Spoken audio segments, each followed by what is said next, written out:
So when we think about the career that we want in early childhood, we want to know like the mission that we have, the values that we have. We also want to know, or we also want to understand our priorities when it comes to working with the children and why it means so much to us. So, right now, because I am an early childhood educator and provider, I would want to stick with the knowledge on how I benefit or how the children will benefit or the families would benefit from services with me. Now, the the services that I provide is childcare service. Childcare service and education. I am one of those educators that like to provide educational services to children age 2 through 5 years old. Anything under and above is something I don't want to do. But that's just me. See, and I feel like I have a better relationship with those children right there because I have worked with them the longest, and I think I get a better understanding of, their needs and wants. Sometimes, we have children who have speech impediments that speech therapists come in and they work with those children in that manner. Mind you, whenever these people are coming in to work with the children, they already have some type of education or training to specialize in working with those children. So that's one of the things you have to know if you are getting into the early childhood field, that there are plenty options that you can have, but you should find one and stick to it and get a master at your craft in doing that specific work. So I was talking about the early childhood care and education sector of the early childhood field, right? So in the settings, we have multiple settings that children from birth up to the year 8, we have different settings that they are, accustomed to. For instance, when we think about the beginning of a child's life, we have to understand that their first teachers are the people who are in their home with them. So we have mom, dad, grandma, grandpa, aunties, uncles, cousins, whoever their guardian may be. We also have people who have nannies and babysitters on a regular at their home that have established the relationship with these children that promotes different types of values, different types of goals for these children. They have established beliefs with these children. And that's one of the things that us as early childhood educators and providers, we have to know these things about the family and create a partnership with families so that we can all be on the same page with this child. So when we are serving these families in our child care programs, we have to understand that serving these children is serving the families, and it requires an understanding of how the family system works, the different type of diversity with the family and life situations that may be going on. We have grandparents taking care of children. We have aunts, uncles, mom and dad may not be there physically. Those different type of compositions in the family. We also have to think about the parenting style, because some kids get spankings and some don't. Okay, some get disciplined and some don't. And discipline is a whole nother story. But because discipline don't mean necessarily spanking and whooping, stuff like that. Discipline means just guiding the child in an appropriate manner. So different parenting styles and the culture that the children are raised in. So the child's home is one setting in the early childhood. Okay, so a family child care home is when someone opens a child care business inside their home, meaning like they live there and they have, a certain amount of kids come to their home, to their residence, and they are either licensed or they are license exempt. They produce the same outcomes. They give the educational factors that they need. They are private, and they have to do the best to make sure that the children that's in their care are safe and comfortable. So we have the family child care home. Now we have the center-based early childhood education centers, or the daycare providers. There are different types of centers that's either daycare or they are education centers. High quality is all you need to know. There's different ways to see if you are having the best, especially if you pay a lot of money for childcare services. You might need to check to make sure that the quality is to standard. That's just me.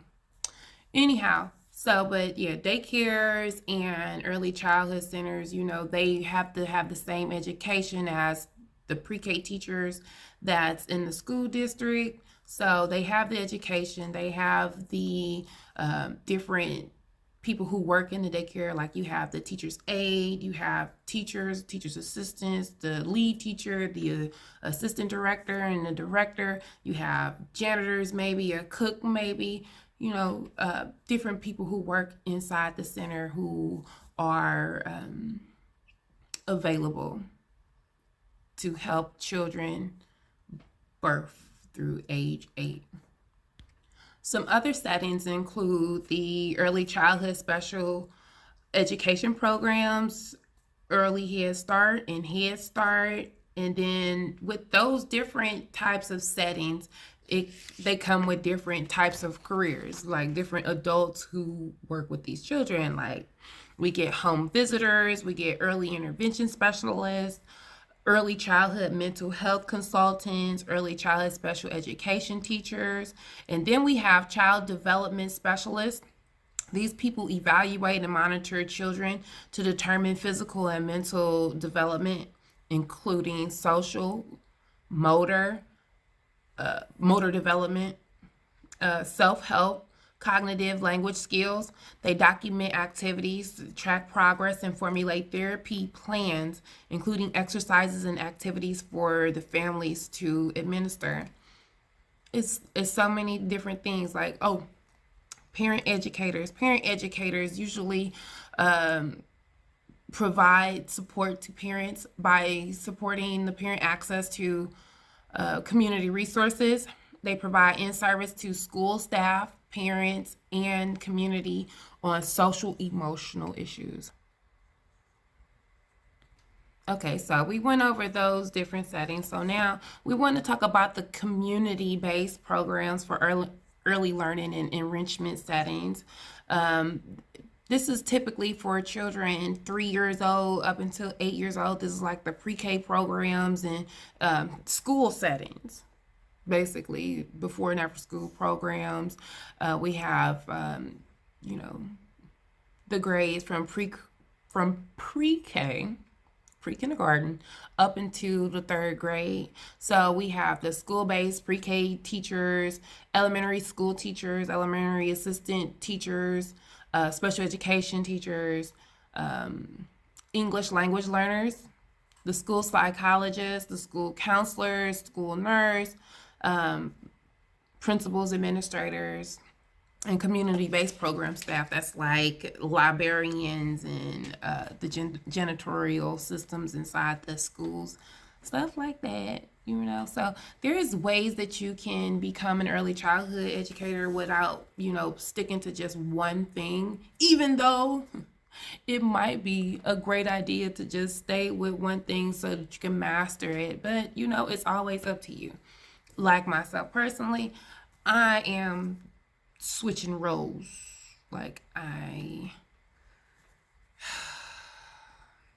Anyhow, so those other sectors, the health sector and the social service sectors, those are different career fields, but they actually work with children, or they specialize in children in certain ways. For instance, in the healthcare settings, you would have, doctors who are pediatricians, and then we have nurses who might only work in the NICU, maybe something to where they only work with pediatrics. So they would have some type of training regarding children in certain ages. In the healthcare sector, I believe pediatrics go all the way up until 17.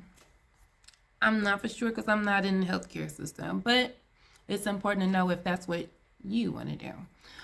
Also, social service sectors, of course, you have the social services who like work with DCFS, the people that does the school-based counseling. They usually are social workers, and they have some counseling. So now that we got our purpose and what we feel we would help to benefit the children, or now that we have the purpose that we have to, now that we have determined the purpose of why we wanted to be in the early childhood education field, and now that you have your options of understanding which way do I go, which way do I want to go, we have to make sure that we are following our heart's desire. You have to know if you really love what you do. You have to know if this is what I want to do. The early childhood education field is really suffering right now. It's a lot because there's a lot of people that got into the field and said, this is not for me. Went to school forever, just like I did. Went to school forever just to be like, I am not trying to work with no kids. I ain't trying to work with no kids.